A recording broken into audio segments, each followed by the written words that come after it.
We've all been hearing so much about higher interest rates lately, and if you're wondering what that means for buyers and sellers in the housing market, we have Robbie Breaux with EXP Realty joining us to explain a little bit. Robbie, from a seller's standpoint, what do they need to know first whenever putting their house on the market with these higher interest rates?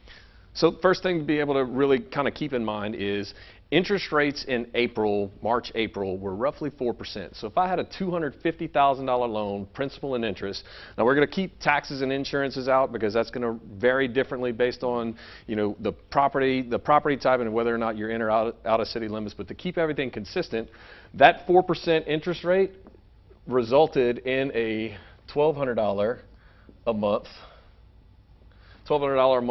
mortgage payment. Today, that same note is at 6.5%, and it is $1,600 a month. So the difference in payment is roughly $400. So what's happening is people's affordability, or the cost for the money for that, is shrinking a little bit. So if I want to go after this same payment, I'm going to have to finance roughly $190,000, which means I'm either putting $60,000 more down, or I'm going to drop the sales price of what I'm looking at. Now let's talk about taking action for someone who wants to put their house on the market right now. What is the first thing they need to do?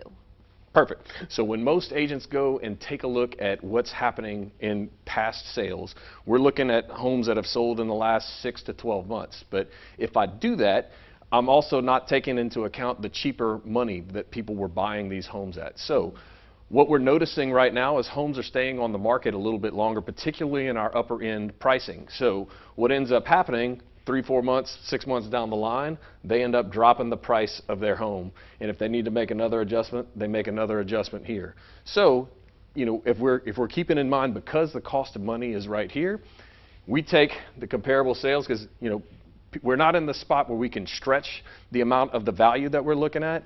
But buyers and agents know if there's a good deal out there, we price it a little bit below the comps,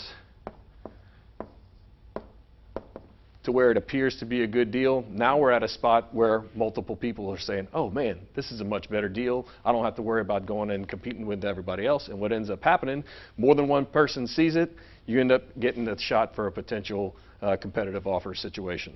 Robbie, thank you so much. That is an update for you guys on the housing market right now. Robbie Breaux with EXP Realty will have another update for you next month.